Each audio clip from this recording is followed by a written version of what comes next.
আসসালামু আলাইকুম dear viewers, welcome back to another video with Azad power. আজকের লেসনে আমি আপনাদের সামনে একটি গুরুত্বপূর্ণ স্ট্রাকচার নিয়ে উপস্থিত হয়েছি।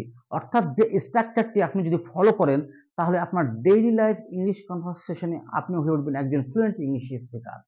তাহলে আমাদের স্ট্রাকচারটি কি নিয়ে সেটা আমরা দেখে নেব। কিন্তু তার আগে আপনারা যারা আমার ভিডিও দেখছেন অবশ্যই যদি এখনো পর্যন্ত সাবস্ক্রাইব না করে থাকেন চ্যানেলটি সাবস্ক্রাইব করে নেবেন এবং পাশে থাকা বেল আইকনটি প্রেস করে দেবেন। Let's get started. আজকের লেসনে আমরা ক্যান নট বাট প্লাস ভার্বের ইউজ করব।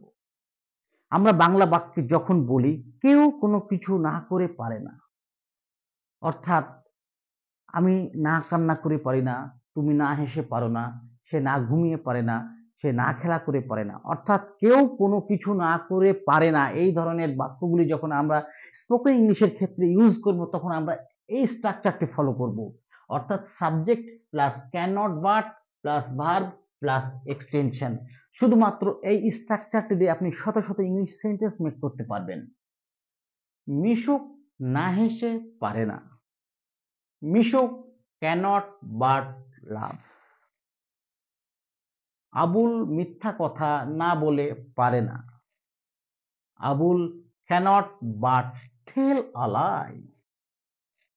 আমি সেখানে না গিয়ে পারি না। I cannot but go there. ছেলেটি না কেঁদে পারে না। The boy cannot but cry. অর্থাৎ প্রতিটি সেন্টেন্সে আমি সাবজেক্ট, তারপরে ক্যানট বাট, তারপরে ভার্ব প্লাস এক্সটেনশন ইউজ করেছি। আপনিও এই স্ট্রাকচারটি ফলো করলে শত শত ইংলিশ সেন্টেন্স মেক করতে পারবেন এবং আপনার ডেইলি লাইফ ইংলিশ কনভারসেশনে আপনি হবেন একজন fluent English speaker.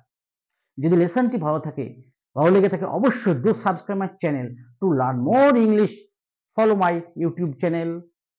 C you on next video.